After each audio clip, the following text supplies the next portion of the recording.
Dva stanovnika brega Pribislavec u Koprivničkom prigradskom naselju Draganovec ostala su ovaj tjedan u probitnoj izolaciji. Do njih nije mogla doći hitna pomoć niti vatrogasci, a jedini način prometovanja između njih i civilizacije bio je cipelcuk, dakle pješice. U Podravsko-prigorskom kraju s tim problemima često se susreću mještani zabačenih zaseoka u Križevačkom kraju te u općinama Rasinja i Sokolovac, gdje zimska služba ne stigne očistiti brojne nerazvrstane ceste koje vode do nekoliko desetaka zaseoka. No, u Draganovcu, tek nekoliko kilometara od samog središta grada, to se nije događalo, barem ne u prijašnjih 2 ili 3 godine. Mještani su posebno ljuti na ovu situaciju jer se još sjećaju događaja koji se zbio prije nekoliko godina, kada je život zamalo izgubila starica koja je također živjela na bregu Pribislavec, kada put također nije bio prohodan. A kako je tamo je nasip? Pa to je Ralica napravila, kad je išla do zgora prije 3 dana, pa nije mogla snega razrijevati, pa je se prevrnula u gorice, jer su to uski put, on to je veliki. No, a tu, znači tu je Ralica išla? Tu nije išla, pa vidite da nije išla. A tam dalje je išla? Tam dalje, na Zlatnom bregu je išla. A koliko je sad, znači tu je stala negdje? A tu gdje je taj taj kao betić je, ne, tu se zakopalo, opale gorice, tu je stupe potrgali tako. Ralica je se uprečila? Je, uski put je bio, ne.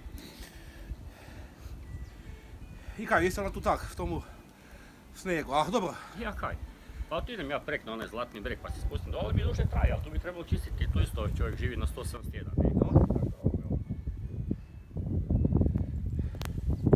Znači mi smo mogli biti za auto, oni idu tut? Ne znam je li gore počišćeno. Aha. Isto po Zlatnom bregu. Ako imate 4x4 onda da, ali a ovako baš ne? Ovako nema šanse. Nikako. Do tut je došla. Ralica.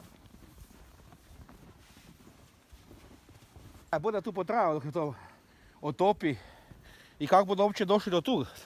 Jer mora prvo ovo sanirati da bi došli tu da bi to... Pa to moraju razmetati s A čiji je to vinograd? Zagrebu je lik, inače tu mislim živi u Zagrebu, ali iz Koprivnice. Znači njemu je malo i ove stupove. A znači baš se oprčivo tu?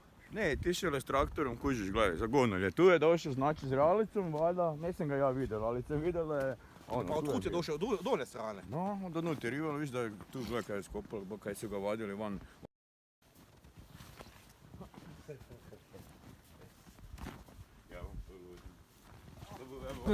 Jeste se probili, dečki? Jesmo, idu, evo koliko nam je.